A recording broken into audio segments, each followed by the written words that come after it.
பத்திரிகை நண்பர்கள் கேட்டபோது கூட சொன்னேன், ஆமாம், எல்லா அமைச்சர்களுமே எங்களுடைய முதலமைச்சருக்கு துணையாகத்தான் இருப்போம். இங்கே வந்திருக்கக்கூடிய அத்தனை அமைப்பாளர்களுமே நம்முடைய முதலமைச்சருக்கு துணையாகத்தான் இருப்போம்.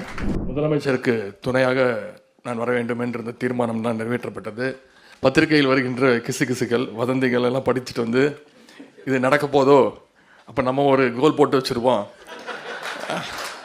துண்டு போட்டு வச்சுருவோம் அப்படின்ற அடிப்படையில் இங்கே பேசியிருக்கிறீங்க.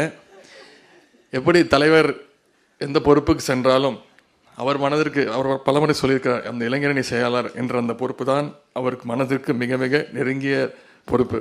அதே போல் துணை முதலமைச்சர் அப்படின்னு பலமுறை என்னை வந்து பத்திரிகை நண்பர்கள் கேட்டபோது கூட சொன்னேன், ஆமாம், எல்லா அமைச்சர்களுமே எங்களுடைய முதலமைச்சருக்கு துணையாகத்தான் இருப்போம். இங்கே வந்திருக்கக்கூடிய அத்தனை அமைப்பாளர்களுமே நம்முடைய முதலமைச்சருக்கு துணையாகத்தான் இருப்போம். எவ்வளவு பெரிய பொறுப்பு வந்தாலும் என்னுடைய மனதிற்கு மிக மிக நெருங்கிய பொறுப்புனா அது கண்டிப்பாக இந்த இளைஞரணி, திராவிட முன்னேற்ற கழகத்துடைய இளைஞரணி செயலாளர் என்ற அந்த பொறுப்பு தான். எனவே எந்த பொறுப்பு வந்தாலும் இளைஞரணியை மறந்து விட மாட்டேன்.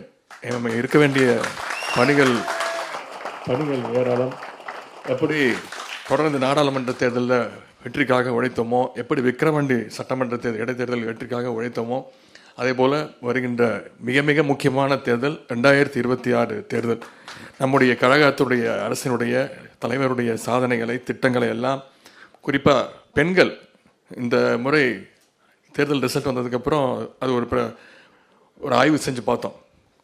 எந்த முறையும் இல்லாத அளவுக்கு இந்த முறை தாய்மார்கள், பெண்கள் நம்முடைய திராவிட முன்னேற்ற கழகத்திற்கு வாக்களிச்சிருக்கிறாங்க. அந்த அளவுக்கு நம்முடைய தலைவருடைய விடியல் பயணம் திட்டம், அந்த கட்டணமில்லா பேருந்து திட்டம், அதே போல் கலைஞர் மகளிர் உரிமை தொகை திட்டம், இந்த 2 திட்டமும் பெண்களிடத்தில் நம்முடைய கழகத்திற்கும் அரசிற்கும் தலைவருக்கும் மிகப்பெரிய ஒரு நல்ல பெயரை ஏற்படுத்தி கொடுத்திருக்கிறது. மிகப்பெரிய எதிர்பார்ப்பு வந்திருக்கிறது.